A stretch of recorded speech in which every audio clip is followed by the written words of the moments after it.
All right, we'll see if this works. This is always my favorite 10 seconds. I don't know if we're on or not. Hey, we have an excellent connection.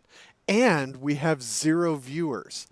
We've done it, Zach. Start We made swearing. it. Start swearing. I've done it. I've scared everyone away. That's right. They fear the vampire Tom Nosferatu. Which I know. still okay, so was that Ian that came up with that It originally? was either Ian or Rocky, one of the two. I don't know which one. I'm thinking it was Ian, but it could have been Rocky too. Yeah, I don't know, but that's just glorious. I love that. Plus the fact that you have so much trouble traveling by air out of it, going to conventions and coming home. It's like, okay, so instead of where's Waldo, it's where's Tom? Yeah, What's which the airport am I right sleeping in tonight? Yeah, where did he get stuck? All right. I Hey, look at this. Look, we have people. I'm so excited. I'm doing an excite. Uh, Awesome. Hello, everybody. This is Greetings, Goddammit Goddammit. Zach. I am Skeeter Green. That is Zach Glazer. And our guest tonight, the vampire himself, Tom Nosferatu. Hello. Yay! It's true. He is a vampire because I only see him usually at night. And he always, like I say, he always wears like Right. And as he gets older, he's getting in better shape, yeah, and which he like looks young which I'm every year sure he's older. It's true. he's devouring people on the side. Yes, the Uh, vampirism Nobody, keeps you nobody young. missed. That's true. Nobody anybody's missed. so we're going to talk about this Kickstarter right now, just so we can get this out of the way, because I have a Okay. whole bushel of Tom stories I want to talk about from over the years Okay. that are going to be a lot of fun. All right. I Looking Uh, forward to hearing. me on the repeat. Was I part of them? yeah. Over the people Oh, in the okay. industry, you don't know. No, one of the stories is when you and Jen decided to do the deltoid challenge from All right, hold on. Let's go Kickstarter first. okay. Okay. All right, so Kickstarter, Yeah. Icebound, Polar Mm-hmm. Environments for Pathfinder 1E. You guys are still supporting Pathfinder 1E? There's Oh. You know there's a 2E, right? I do know there's a 2E. someone else does. Well, Oh, this is the savage. funny story I'm going to tell you. Is Okay. I consider it a badge. It's a rite of passage. Let's say when you write something and nothing ever happens with it. It sits on a hard drive someplace, whether it's yours or a publisher's hard drive. It just sits there. And Icebound was supposed to come out right after that infamous Gary Con, when a certain company made a surprise announcement and said, "Oh, by the way, we're going to be doing Pathfinder 2." So Pathfinder 1 products, i.e., We're sold by the pound. yeah, Can I guess what company that was? sure, for Uh, 500. was it Mongoose? No, I was going to say form of a question, but you did it right. Oh, okay. Um, Who is Money Cook Games? No, uh, sorry, so sorry. sorry. Okay, so continue Right. on with your story. So anyway, so the book was like, oh boy, this is, getting deep sixed. It's not going to sell. Pathfinder 1, that's the whole infamous Pathfinder by the pound sale that if you were on Talking Crit, you heard Mike Bottolato tell how I disposed of practically all of the Pathfinder inventory in the span of a few hours. Your picture was on the Black Gate blog. The day they made the announcement for Pathfinder 2, the top story was you selling Pathfinder books by the pound. Yeah. I have to say, even to this day, that made me extremely uncomfortable when you guys did that. I was just like, I don't think this is sending the message that you want to send. So it kind of sat, and then of course my cat needs to be on air. Aren't So aren't you undead afraid of those? No, I kind of control them, or I like to think I can control them, but Okay. they don't take direction very well. Oh, They okay. kind of have minds of their own. They're very free-willed. So Yeah. let's call them free-willed Worst spawn, analyst ever. free-willed vampire spawn. Makes sense. Yeah. So so what ends up happening is that we end up not doing it, and out of kind of the blue, and I don't even know how this started. I don't even remember. It just started like this organic thing where Mike Mars Russell, who does did, I don't know what the situation is with a lot of the Pathfinder conversions for Frog God, made a comment about it. And he said, well, where is it? And I said, well, it's kind of sitting on my hard drive, just sitting there. So he's like, oh my gosh, well, let's try and get this out there. So he spoke with the powers that be, and it was said, okay, you were given our blessing. You had to go to the house, kiss the Don's ring, and get his formal blessing. And then he said, let's launch it. So I said, okay. So he launched it, and that's where we are now. So it's doing actually fairly well, considering it is Pathfinder 1, and there is, as Skeeter pointed out, there is now a Pathfinder 2. But it's doing pretty well. And, we don't have a huge marketing budget or anything like that. So it's actually done well. I don't know. Has it beat out Shitty Werewolf yet or no? Probably. But the chances of the Shitty Werewolf coming out are also low. I mean, you hit them on both product and on Total Take, dude. I'm impressed. Yeah, but so that's pretty much the long and the short of how Icebound came about. So I'm going to interrupt now. Allow me to retort. Okay. What I knew was when I first got to Frog God, your name came up as like you apparently were doing some project and you were too busy to do any other work. I asked Bill what that project was, and he goes, "Oh, I don't know, something to do with swamps." And I was his fucking idea. Well, I know it was. And the thing is, he remembered after a while, but I had never seen these books. And I didn't have any copies of them. And I'm like, well, that's really nifty. And I remember Skeeter talking about taking the picture of the mountains. And I'm like, that's a cool idea. And then when I looked at the book, I'm like, this is deep. This is way more depth than I'm used to in my gaming. But it was really, I thought, well done. And we had Icebound. And I had a preview of Icebound. I went through the preview of Icebound. I showed you some example layouts. Chuck was busy. And so we had something to show. And then, as you said, one day you insulted the entire Northwest RPG industry by selling their books for the pound like beef. That was you. So, hey, it worked. It did. I'll tell you what, it really did. It worked great. Yes, on many levels, it works great. Well, the thing is that I think these books really were a Pathfinder like time. Because I don't think some of the newer games don't have the kind of like real love of the crunch numbers that made these books great. I mean, climbing up a mountain could do you bad things. Now I know all about it thanks to Tom Knauss or anybody else. Seriously. And the nice thing is, for the most part, all of the environment and area books are usable for any game system. I mean, if you want to use it for DCC, if you want to use it for 5e, the actual weather and environment information translates perfectly fine. What was the most weird thing you looked up to write these books? Because Jesus. Perilous Vista was a series of books that involved like man against the environment, and he was tough. It was like what happened when you went out there and froze to death, like Skeeter Jerry Khan. Yeah. Oh man, it's hard to say what was the weirdest thing because there were so many like unusual things that came up that I never even heard of or thought of. I'm trying to think off the top of my head. I think I remember when I did it, and I remember I appeared on something with Greg, and he's a doctor, and he was saying when I was talking about in Marshes about Neglere fowleri, which is the brain-eating amoeba. And he was like, and I saw it, I was like, oh my God, you actually knew what that was. And I'm like, yeah, I had to find out what it was. And I was like, so that was like one of the weirdest things because of, it's real world and it is really scary if you get it. So, but there's just so many unusual things that just came up. And I learned more about hypothermia. The creepiest thing is like if somebody tells me about altitude and they'll say like how high up it is, goes, well, I'll just go, well, it drops by 1 degree for every 328 feet. So go figure out how much colder it is up here than it is down there. So you have hypoxia or whatever too. Like you stop, you breathe differently as you get. Yeah. I remember reading a whole thing about that. So does this make you the biggest RPG environment nerd ever because you know all of this research?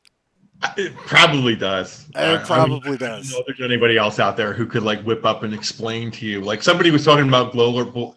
There's another tangent. Somebody's talking about global warming, and they said, "Oh well, it's very warm. That must mean, or no, it's got very cold here. That must mean that global warming is fake." And I'm like, "No, that's not really what it means. And let me explain why." the way the poles work and the way the spin and the obliquity of the earth and and I think their head was spinning by the time I was done, and they just go, okay. So you're officially a druid. You know Yeah, everything pretty much. Pretty about much. the outside. For sure, I'm very proud. Oh my God. Bad Mike is in the chat, screwing it up like usual. I'm talking about Pathfinder by the pound and how he claims it's his idea. When it was No, mine. he's talking about how Tom already did their talking shit show. So, Well, you know, so is everybody else. Big deal. He's a whore. What are you gonna do? yeah, that is true. But Tom did ask me a question about North Texas, and we were unable to see him this year, and he was so sorely missed. He had to feed. Thanks. I really was. I was telling Mike last week I was really toying with it, and then I was kind of like, well, I thought things were still just a little too wild and woolly down in Texas, so I kind of said, I think I'll stick it out a little longer. So, but I will definitely be at Game Hole, so I'm looking forward to seeing folks there. Yeah, I sure. mean the only thing crazier than Texas is Florida. So I mean We'll go there. that's on the scale. Yes, Florida man. Yeah, Florida man and everybody from Texas. But no, it actually went off great. No problems. Mike and Gary and Brian and Chris and everybody just did a great Rob. job. Who? Rob Ballotto, the guy who doesn't wear clothes there. Who? I'm not acknowledging his existence. After Is that, is that Speedo Man? yeah, that is Speedo Man. Okay. We Hard to miss. we need to stop with the dong show. That is not a thing that needs to Now, continue. you know what you just did? You just guarantee that'll happen. Yeah, You know, I know. being clever sometimes sucks. Yeah, No, so anyway, so I wouldn't know. I met Bill. He told me about Tom and how Tom was so reliable and Tom did all his hard work. And one day I thought to myself, he's got to be tired of thinking about really. I mean, he came in just to write games about defeating dragons. He's talking about dying of hypoxia or whatever. Like, what does he actually want to write? So I think it's time we actually offered him a book he wants to do. Yeah, how many different environment books did you do? Is it 5? No, it's actually more than that. Do you have some that are again sitting on the hard drive unpublished? No, I have some that are published. Before I came here to Frog God, I worked at a place called Bastion Press in 3E. I also did that. I have that book. So I did Into the Green and Into the Black, which were 2 environment books about forests and about underground. So if you count those, I've done 7. Well, you want to make it 8? Covered everything except for the backyard environment. So You want to make it 8? do I want to make it 8? I don't know if I do. I don't know what's left. Where am I going to go? Look at. I don't really know. Yeah, well, that's what we pay you for. I don't have to think about that. You have to think about that. No, now. Well, like you were saying, I think these books did work. While they are universal, you can pull a lot of parts of that out for the non-crunchy bits. With the crunchy bits, I think it worked probably the best with Pathfinder because of the detail you could go into with certain things. Now, you could do that too in 5e, and I'm sure you could do it to some degree in Swords and Wizardry and DCC and any other game. But I mean, Pathfinder just lended itself to that crunchy, super detailed. I want to spend 55 minutes figuring how cold my toes are. Yeah, and how much non-lethal damage it would do. No, but you know what? Honestly, it made it really interesting, and certainly you could make it so if you had a smart party that wanted to do something different and interesting, you provided 5 books that gave them new challenges they didn't expect. Right. Everybody expects Frost Giants to kick your ass. No one expects Frost to kick your ass. Yeah. Well, the only detraction from that is the fact that Pathfinder had an annoying spell called Endure Elements that could kind of mitigate that. Alignment, or to detect lie. Yeah. Yeah, but there are certain ways around it. So, but it could be pesky. Yeah, you don't think about that kind of game. And for the people who aren't familiar with these, the environment books also had adventures in them that used some of the material that was being presented and showed you how you could incorporate it into a campaign or, a one-off or any of that. So it's not just these encyclopedias of, what happens in the weather.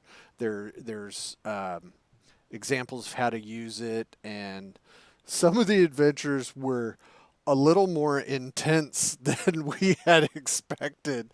There were a couple of times we went back to Tom and said, yeah, I don't think right. Yeah, no, change this. This is not going to be okay. Uh, I know in the mountains book we did that for sure. Yeah, I'm trying to remember which one that we ran into with that. I don't remember. But Um, yeah, that was was it the first one? It was the first one. I don't remember. First one was Fields of Blood. No. First one was actually Dunes of Desolation. So That's right, that's right. I'm Okay. trying to Yeah, think which Zach, don't you know? I'm trying to remember which adventures would have been problematic. I know there were a couple that were like, yeah, this is just so freaking bizarre that people are going to be like, what the frig is this doing? Like, there's the one I think in Marches of Malice called Fishers of Men, where these I like like that one. I like it too. I thought it was cool, and it's like animated flesh just starts moving around, and they're like cooking like people parts on like a giant industrial sized cooker. That people would find a little very disturbing. So It's the whole 7-Eleven experience, roller food. I think we're not Lamentations of the Flame Princess, but once in a while we don't read the stuff you give us, so we just put it out, right? yeah. No, it was good. I thought it was good. I enjoyed it. I think you had 3 modules that were in plus 4 that I really did like a lot. So Okay. which is why we were like, what do you want to write, Tom? Knowing that you come back with, how about a dungeon? Or maybe I'll write about a castle. I want to do Mesoamerica and I want to go big. That's what we got from Tom. And we got it big, and it's amazing. It was, what made you decide you wanted to actually approach that, first of all? By the way, I'll show everybody. It's a Tual. This is the Adventures book. Tual is a Lost Lands source book about go ahead, Tom, about It's an island in the southern part of the Lost Lands. So it's very Mesoamerican themed, inspired with some twists that we put in. If you read it really well, you'll see some, Easter eggs in there that we hid. Give you a little, some things to think about. But, I really thought it was an underserved and an underutilized source of inspiration that we've never really delved into. And the ones that have been done, I don't want to disparage them, but Come on.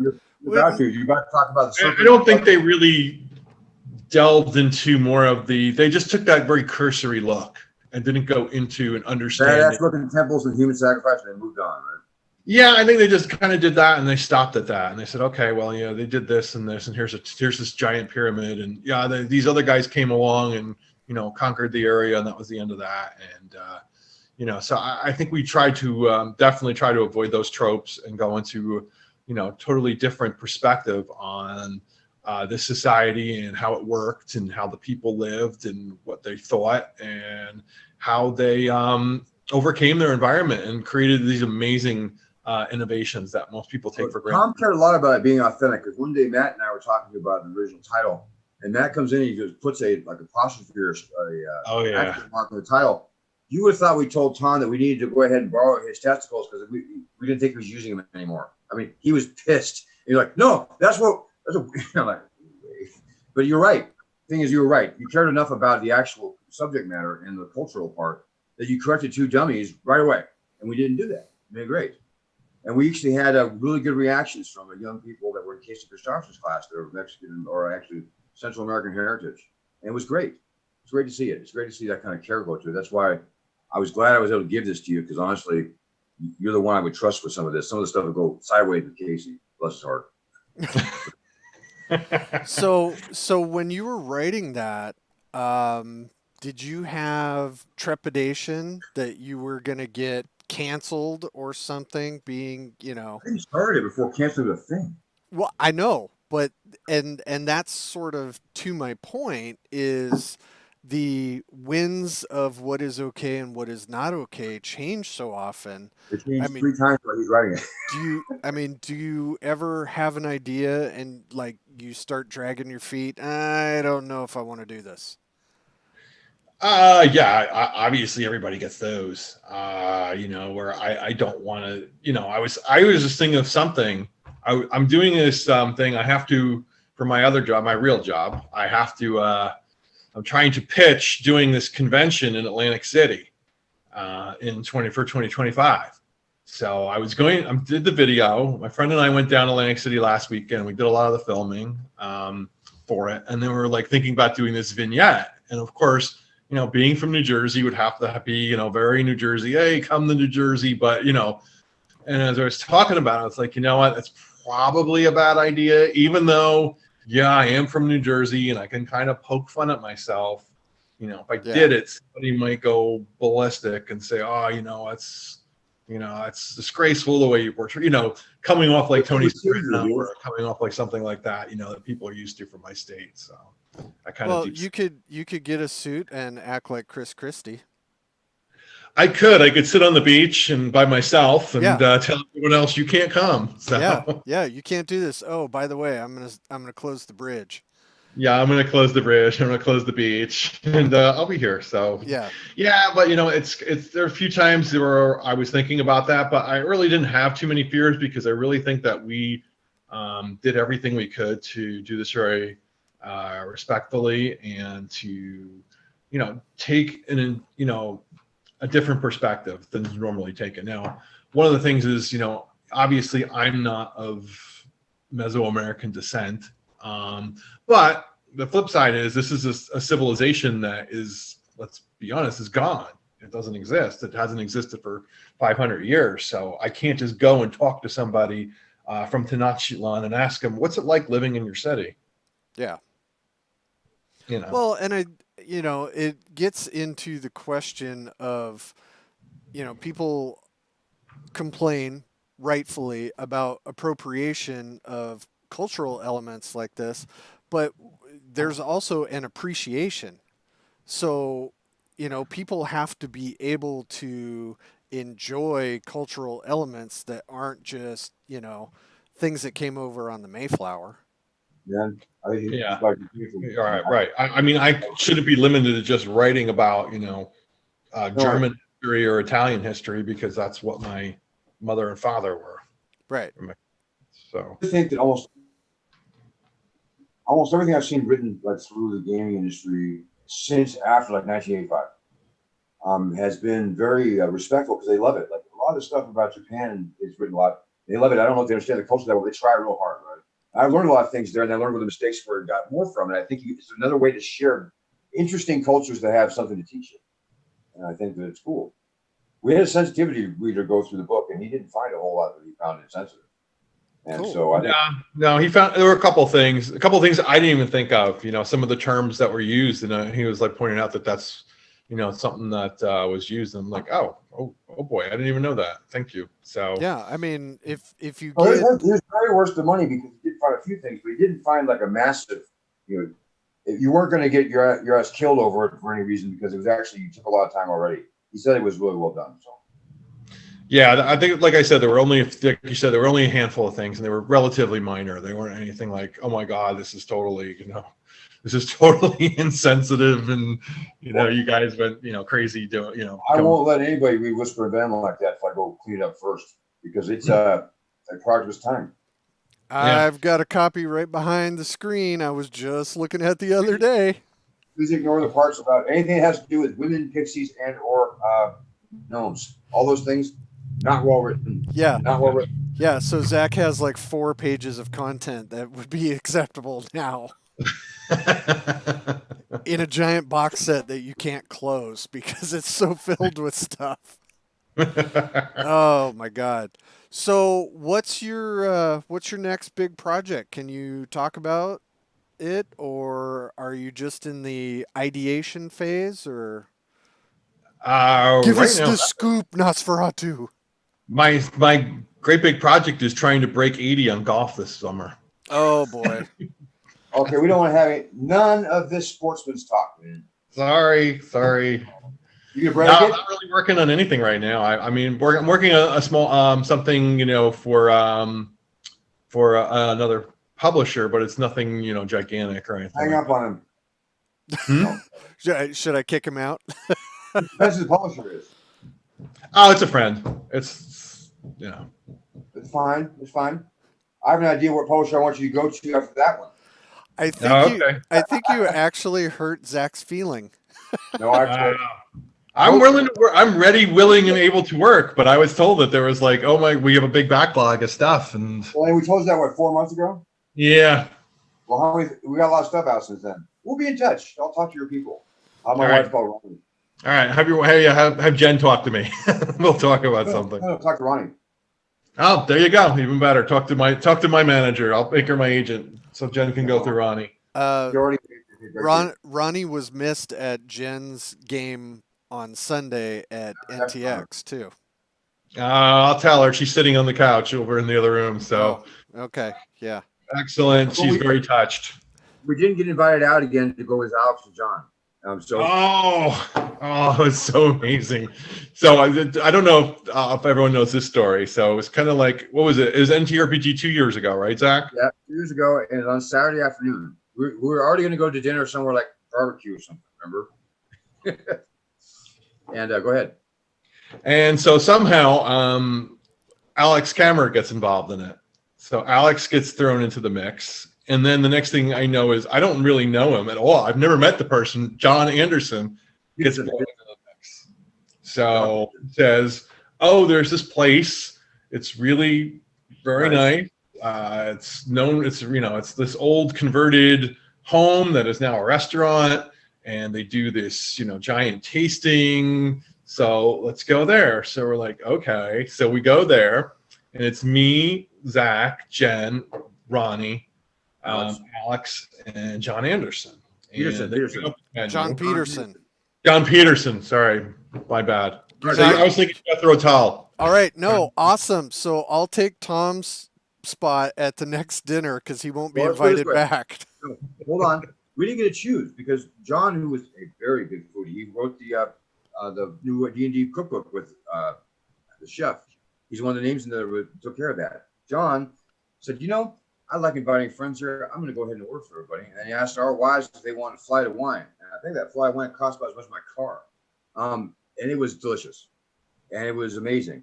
And I don't want to even say what it was we ate because it will offend people on YouTube. It was awesome.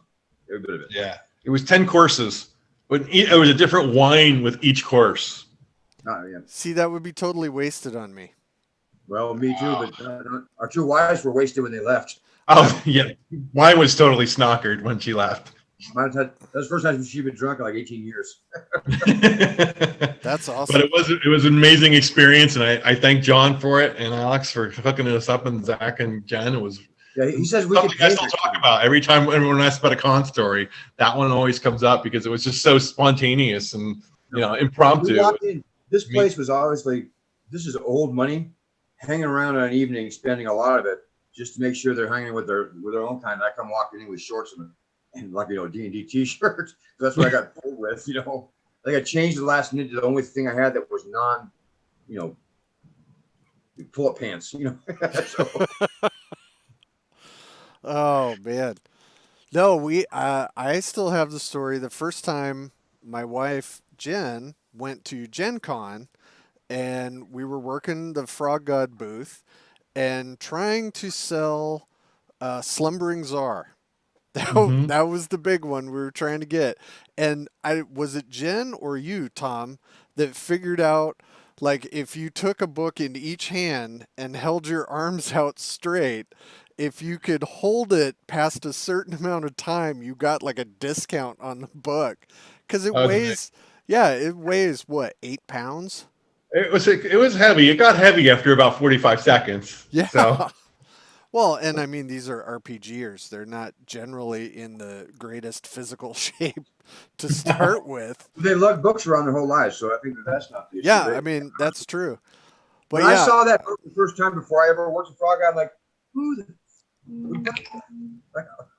And then Mike Bella goes, they release a lot of books like that. I'm like, they're insane. And then yada, yada, yada. Here I am. Well, and then there's the blight. Neither Oh, here. oh, the blight. There it is. Even Yep. bigger. Mm-hmm. Skeeter and I worked on this together. We were really, that was when we were close friends, Skeeter. We talked every morning early. And He got the and final in conversion. and in the mid-afternoon and at night. I got the binaries of like, we're converting from Pathfinder to Swords of Wizardry. Here's the key. He goes, you don't have to care. You just have to pretend to care. I'm like, okay, all right, I guess. He goes, is a witch a magic user or a cleric? I'm like, well, it could be. Exactly. I'm like, okay. That was my lesson in how to convert from Skeeter to me. Whatever feels right. I'm like, okay, it's 4 a.m. Nothing feels right. Whatever I mean, furthers the story. what's the story? At that point, I was like, there's an auction going on. So I'm like, what the hell? Yeah. So I just kept going. The book is really fantastic in many ways, but it was really hard to edit or convert if you had no idea. Like, if you got chapters of it at a time out of order, you had no idea what happened before. So Yeah, that was a little difficult, but yeah, Tual did not have that problem. We had Tual just kind of went through its system way better. We appreciate that. Yeah, 12 was it worked out pretty well. I think, all Rob and Tim did a great job working with them. They turned stuff over quickly. I was able to go through it quickly. And I think we had all of our ducks in row pretty quick, pretty on time, if not ahead of time. And So. the Kickstarter did. What company was this for? Because it was a rogue operation.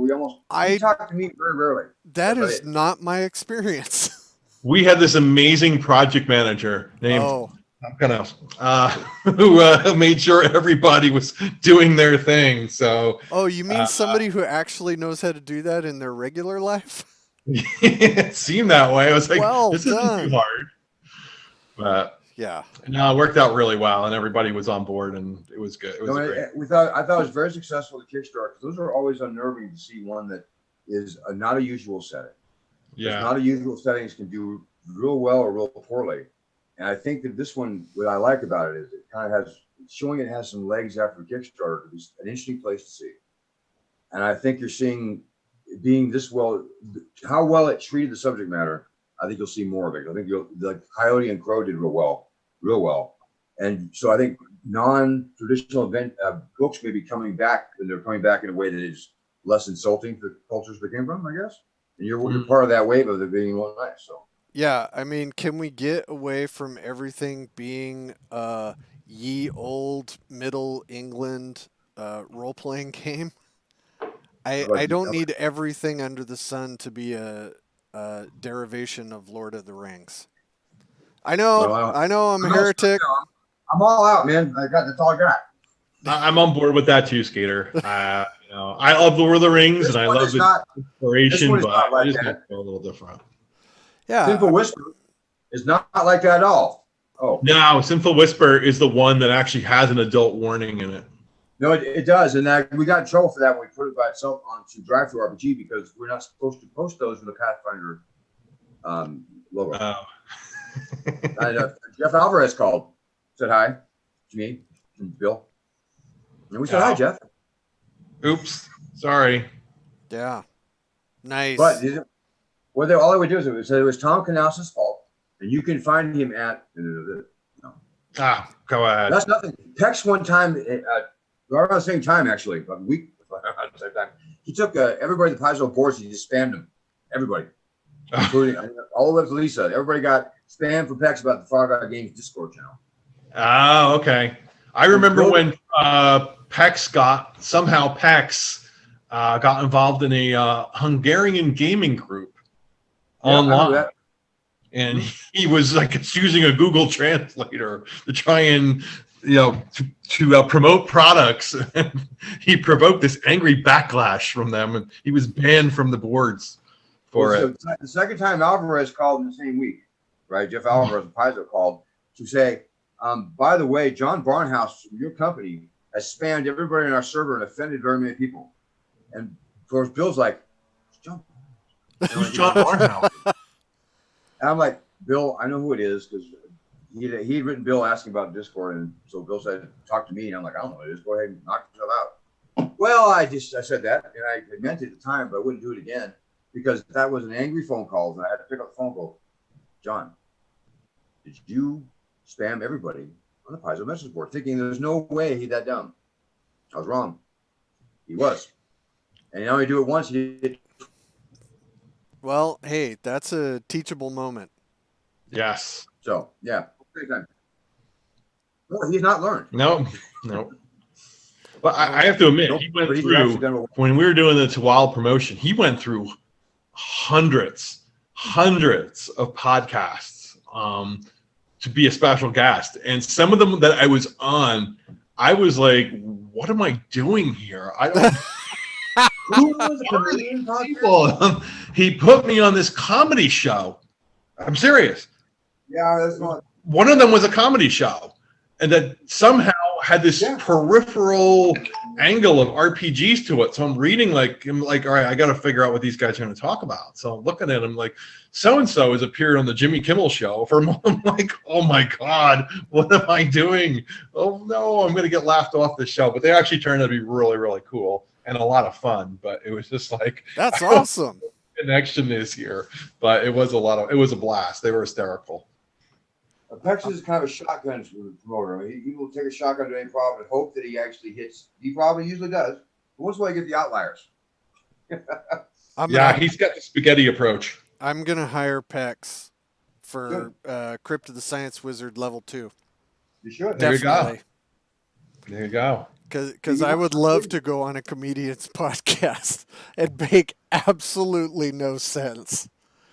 They actually played games. They actually did this part where you were, they went on something called, was it Jukebox TV or Jackbox TV? I can't remember what it was. And they picked games, and I was one of the guests who was picking, and, you had to answer. It was almost like a Mad Libs kind of show. Nice. Where it's like you had to provide answers, and the audience had to figure out which one they liked the best. It was pretty interesting, and it was fun, too. That seems right in my wheelhouse. Yeah, you would do well in that, Skeeter. You would play well. You would play well in that sandbox. That would be great. Okay, so you're playing golf this summer.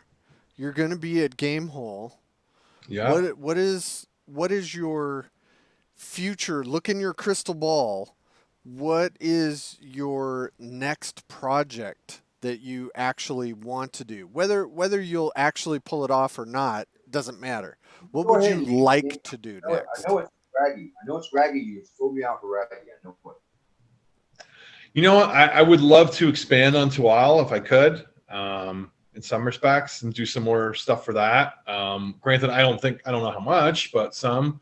In terms of anything else, I really haven't taken a deep dive into what I want to do next in terms of RPG design. I don't want to do anything more crunchy. I think I'm kind of burnt out from the crunchy stuff. So, maybe more adventures, maybe something. Zach wants a date. He wants you to call him. He wants me to call him? All right, I'll call him tomorrow. That's fine. Call him tomorrow. I got some good ideas for you because you're so good at taking other stuff. Do I have more stuff? I just talked to Bill today. We have ideas. Mm-hmm. Thanks, all right. I'm game. For any. Tease. You have said yes before knowing what you are agreeing to. That's all right. I can get through anything. I'll figure a way out.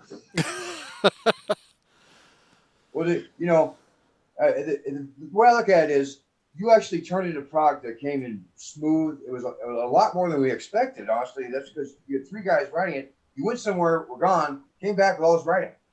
Like, holy cow.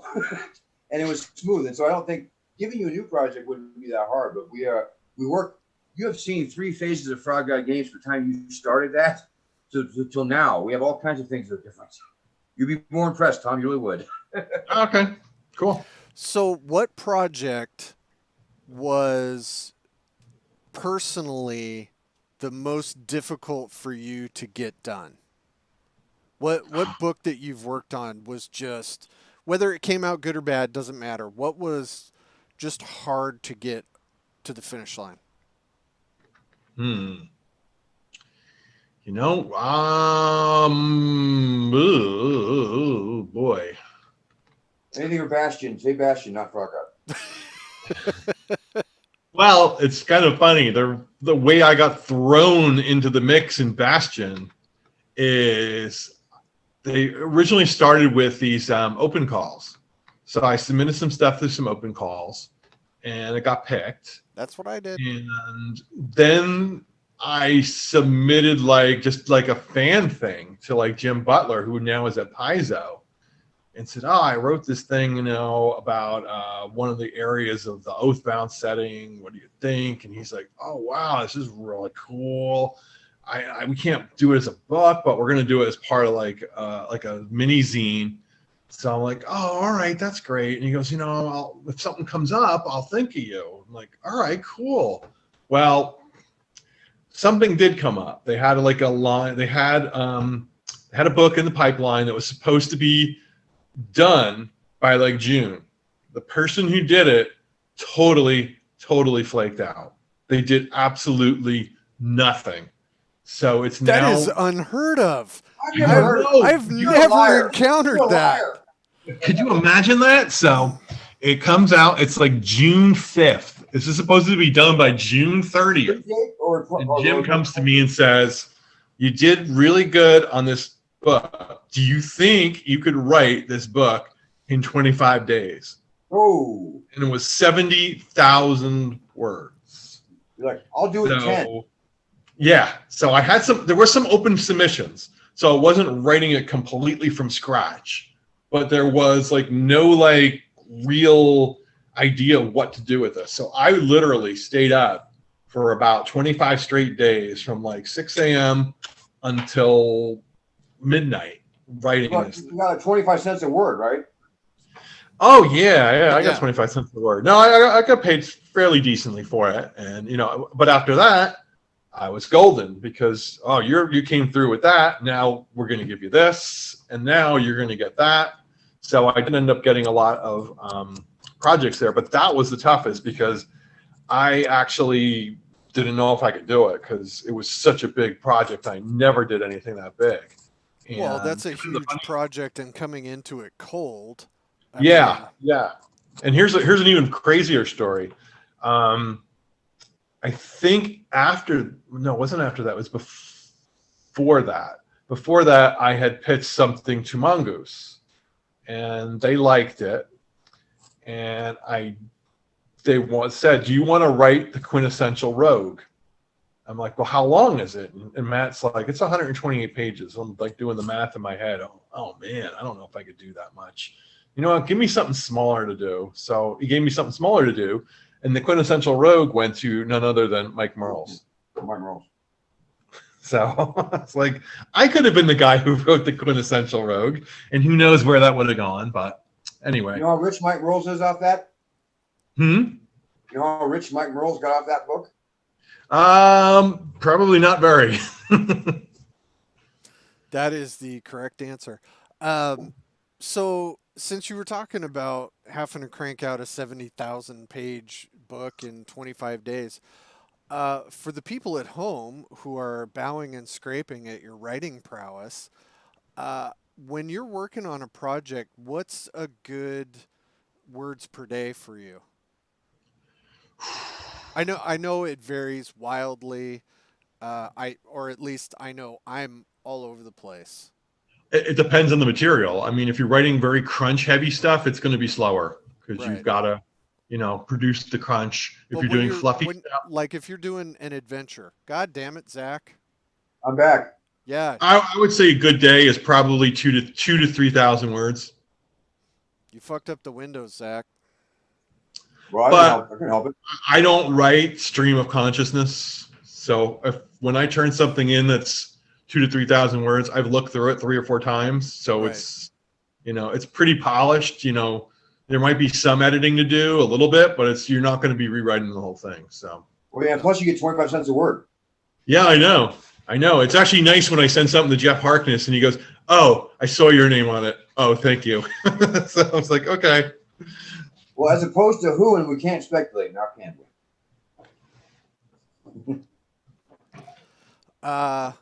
we? Exactly. It cut out. I didn't hear what Zach said. Good. Yeah. Okay. That is for the best. All right. So what else do you got, Zach? What Well, about all the stories you told me you had? I'm not actually going to tell you those stories because unlike you, I'm not taking this far after golf. I'm working with people in our industry. I'm going to see them at cons. So those stories stay where they belong. Okay. But I will hire you again if you quit golfing. Yeah. So, Yeah. now I know I think you work for after thinking going through the list of people who could be. I've narrowed it down. I thought first James Raggy, but I really think it's probably that guy Ventures to Tennis. That's who it is. 70s blue, like blue, alpha blue or whatever. That's you're from that East Coast. You know that kind of stuff. Didn't he just buy some property or just acquire something? I know it was on Tanker's thing that he kind of. I meet up and exercise with Eric on VR like every morning, and he only told me like 30 seconds of it, so I don't know. All right. So, but yes, he did, and it could be you, Tom. There you go. You thought I know you thought I was a bastard as kind of like your point of contact. I bet he's going to be a real improvement. I promise. Yeah, I'm looking forward to it. It should be great. Well, what's funny is though his first two, although they were really inappropriate in every way, they were actually clever. All right, so I can't bag on the guy that bad because he was creative in a way that I wouldn't manage myself, but still. So yeah, that can happen. So let's get away from Tom and Frog God. You have worked for a number of companies that have done support Pathfinder material. Is that fair to say? I would say yeah. Should we talk about any of those products? And I'll just mute Zach so he can't protest. I'll mute myself, damn it. Actually, I think the last thing that came out that I did was some of the magic items for the alchemy book from Nord. Was some of the stuff last thing I did. So I did most of the magic items in that book that came out from Nord Games. And trying to think who else. Part of the legendary, the Aegis of Empires that came out from Legendary Games. So I did some of the adventures from there. Those are the two recent ones. Do you know off the top of your head how many books you've done? No. Oh, that's an excellent answer. I should have been more prepared for you to say that. No, I don't. I don't have any. You can check yourself like how many there are, but by the time you check, you already have another book out. Yeah. Well, the thing is though, for me, the big difference for me is almost every book I've written is solo. There's only a few, like a minority, small minority, that are written with somebody else. Like Tual is written. The main book is almost exclusively me, except there's some parts that were written by Rob, a couple small parts that were written by Tim. They did more of the adventures than I did.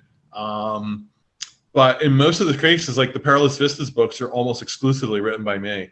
Yeah, the only parts that might not be were the Gods parts that Greg wrote. But other than that, they're all done. I assure you, I've not met anybody else that would say, "Hey, you want to do 4 books about the extremes of other kind of climates?" They would say, "What?" But you said yes. I'll pass. Yeah, one of my friends actually bought Mountains of Madness, and I guess he wasn't looking very hard. So he said, I want to do this Mountains campaign. So he starts reading. He's like, oh my God, this is so in depth about all of these, details and this and that. And he goes, who wrote that? He looks and he goes, oh, it's freaking you. I can't believe it. Of course it was. Yeah. Who else? He bought that book because he loved the cover art.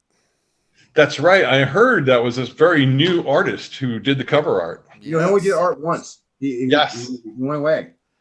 It's like one of those NFT things. It's like one and done. That's it. And that's FSW. Oh, sorry. Yeah, I don't know. I don't know what they are. Shit, I was just gonna ask you something and I don't remember what it was. Zach screwed me up again. Okay. What were the stories though? I think one of my favorite stories about Zach, Skeeter actually, is the Call of Cthulhu game I ran at Gamehole Con a couple years ago. The detention game? Detention? Yes. Yeah, that was pretty fantastic. So, Tom is so engaging in his Call of Cthulhu game, and my wife being a teacher, we were all students in detention, and she was so animated. I had to keep telling her to dial it back some.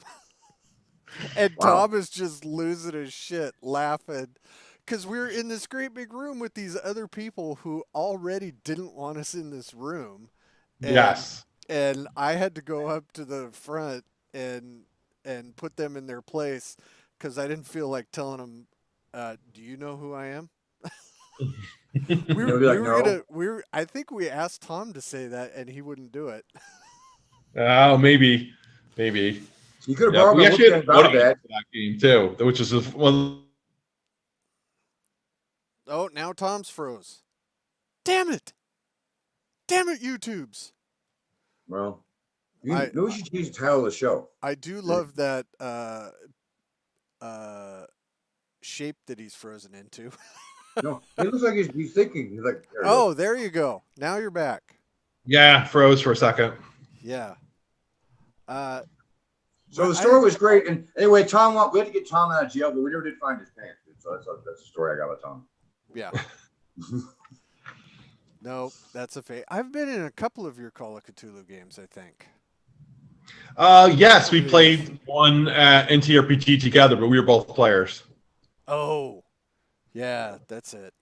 Yes. It always goes kind of sideways. Yeah, I like doing that. Yeah. I think I was the dim-witted assistant scoutmaster in that game. Mm. So I just kept saying one thing's dumber than the next. Oh shit, that was Greg's game. Yes. Yes. Yes. Yeah. Yes. Now I remember. I would have gotten away, but he cheated.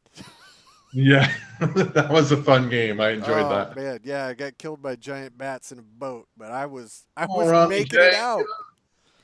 Go ahead and walk it off. It's okay to bleed from the ears. Mama said that. The pre-gen characters were awesome, and Tom was really living his guy too. It sounds like a deliverance guy. So Oh yeah, it was. Yeah, totally. It was totally that. Oh man, yeah, that was. It's actually kind of funny because Greg ran that adventure at another con when Jason Nelson played the character I played, and he was telling me, he goes, "I thought that Jason was going to outdo you because he just sat there and he goes, he was just playing it like totally deadpan. He goes, no, Jason actually fell asleep. That's what was." Oh Well, there you my go. god, that's great. That is good stuff. Well, all right, guys. I think we're gonna wrap it up. We're almost an hour in. Tom, that's any good. last minute bits of wisdom for all the young fledgling Golfers? writer golfers out there? Oh, should I do golf tips? Can we do a whole hour on that? You do. Please don't. Yeah, don't throw your clubs into the water. It's really hard to get them back out Oh, again. I've done that. So Have you? I can actually relate. Oh yeah, that thing hovered about 2 feet off the ground for about 30 yards in a nice helicopter fashion. Yes, I did. Ah, okay. Just hey, if you really enjoyed the Perilous Kicks Vistas books, I know there's a devout following. I know there's some people who love them all, and I see their responses and they say, "Oh, I love these." Icebound is go out and support it. Mike Mars did a great job putting this all together. He put this together in freaking record time. I was like, oh my God, holy crow. You got all of this up and running in a heartbeat. I'm like, super impressed. I don't think he wanted to lose the history, honestly, because this book was not going to be able to go out, and he made sure it went out and could join the companion books, the other stuff, and I think it's awesome. So, yeah. So if you want the whole collection, this is the last one to get. I personally think, and I hate to say it, I don't hate to say it. Personally, I think it's the best of the five. that's because you wrote it last. I think in terms of its depth, and I was really trying to keep it really, really tightly focused on just any way that the cold or frozen environment can affect characters and can be used in play. Because some I of the feel other ones, it bad, was like, kind of, you had to stretch a little bit and go down roads that really were kind of connected, but not totally. But this one is very tightly focused, and I think you'll see that when you read it and you use it. And I think it's really good. And Mike, like I said, I can't give him enough credit for putting this together so quickly and getting it up and running. So this And book would be perfect for our Game of Thrones cosplay of the North, right? mm-hmm. This is all wildly accurate to the show in the books. No, this is wildly accurate to reality. Oh no. Oh, Yeah. that's a problem. Yeah. Well, there's actually things about circadian rhythm disorder that are in the book that explain how it works.